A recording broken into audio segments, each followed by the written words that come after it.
Hey guys, today we're going to be putting in a device that gets rid of the automatic auto stop here on the car. To me, it's one of the worst things ever put on a vehicle. So when you pull up to a stoplight, it kills the engine, and when you let off the brake to go again, it starts the engine and you're able to move again, supposedly to save gas. Strangely enough, I traded a 7-year-old car in Escalade, and it got much better gas mileage than this does. Same engine, same transmission combination. So not sure what happened there. I've reduced my distance by about 150 miles per tank fill on this vehicle compared to my 7-year-old Escalade. So anyway, so I'm going to get rid of this. What it does, it doesn't eliminate it. What this does, every time you get in the car, you have the option to shut it off. What this device does is it toggles it and leaves it off if you turn it off until you turn it back on, which is what I want. I think that it creates extra stress on the electrical components, the starter, the connections, the cables, the battery, extra wear and tear. And in addition, I think it causes extra engine wear. When you stop your engine, your oil pressure goes to 0, and then you immediately start it up and begin driving. There's not enough time for the oil to get to vital parts of the engine, and I think it'll cause additional wear and tear on the bearings and friction parts. My opinion, I'm sure there's smarter people than me that designed this thing, but that's my opinion. I'm going to get rid of it. So anyway, we'll see here in a minute when I start taking things apart. All right, guys, once again, we're here. Got my 2025 Yukon Denali, and I'm going to be installing the Autostop Eliminator. A couple things we have to do. We have to pull off this panel down here. Then we have to take this out. And the steps I'm going to do, we're going to pry this off. I've got a little pry bar. Comes for like taking upholstery and things apart. I'm going to put some tape on here to protect the chrome. I'm going to pry this off. I'm going to pry that off. That pulls right off. Then we have to pry up. There'll be 2 screws right here which we take out, and those are, let me see what size they are. 9/32 in standard. That's probably a metric equivalent. But we're going to take those 2 screws off. And then we have to use this tool to pry this little piece up. And there are 2 more screws over here. And I'll take those out.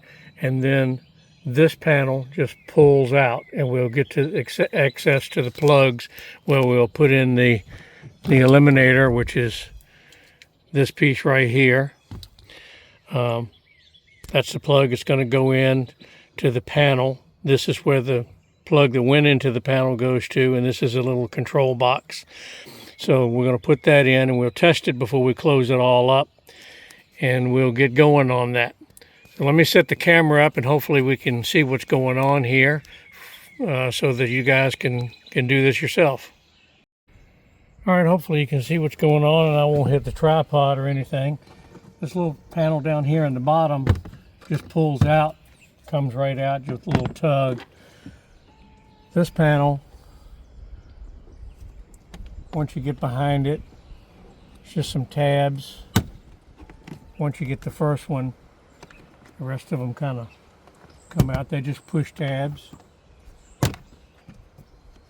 And it slides in behind the molding there, and it just comes out with those tabs. You can see we've got 2 screws, one here and one here. And like I said, they're 9/32 or some metric equivalent, but these work because they're not really that tight.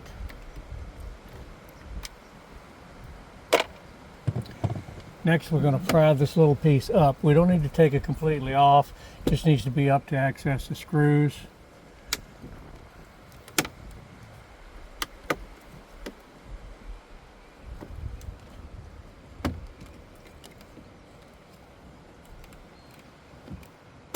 There we go.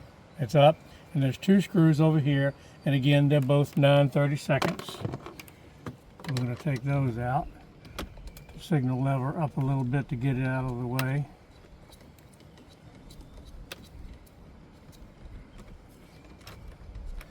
And these screws are the same size as those, so you don't have to worry about them getting mixed up or anything.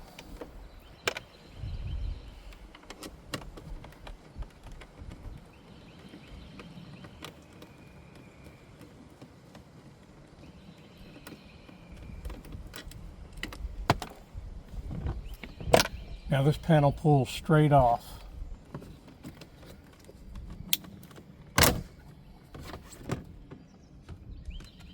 And we can get to the plug right there.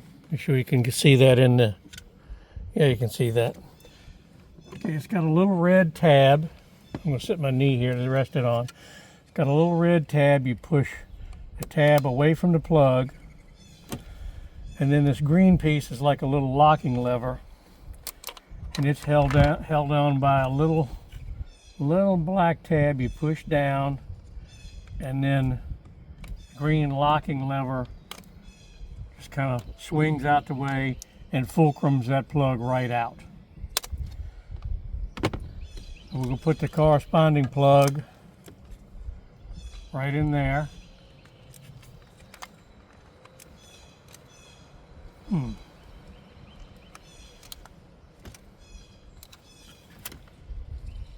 There we go.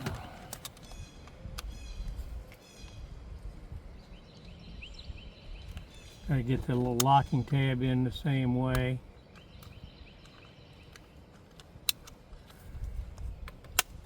And we pull this little black tab back and it locks the plug into place. Then we take this plug we disconnected and plug in here. It'll only go in one way.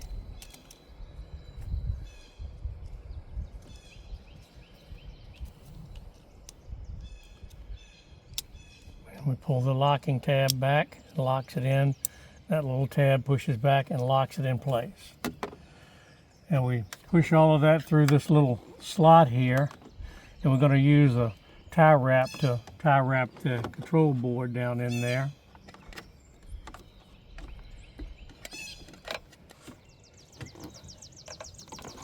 Everything's come through. Has that little control board. Lift this up a little bit.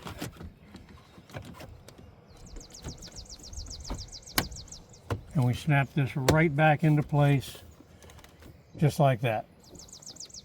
Now before we put everything back together, I'm going to test it. So I'm going to start my vehicle.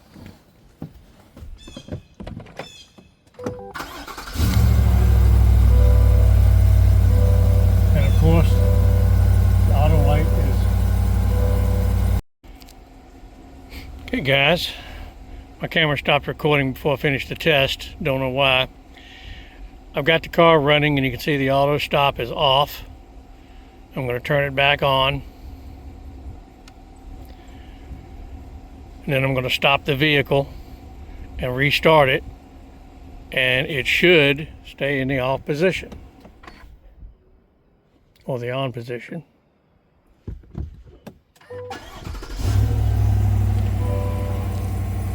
Okay, so it came right back to where I left it. So now I'm going to turn it off. Okay, I've got my vehicle running and I've got it off. I'm going to restart the vehicle and it should stay off.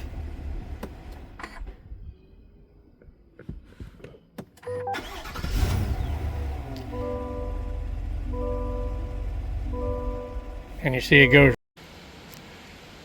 Well, I figured out why my camera was stopping is when I restarted the vehicle, it paired with my phone and it shut the camera off. But what I wanted to show you was that it definitely toggles the switch as it should. When you turn it on and turn the vehicle off and turn it back on, it'll stay on.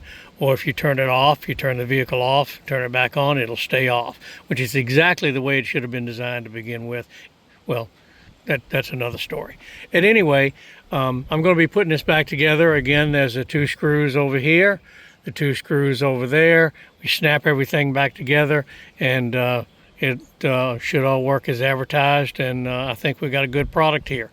I'll put a link to the manufacturer here down below, and you know, patronize those guys. It's made in West Virginia, so that's a good thing. So anyway, guys, please like and subscribe if you like this content.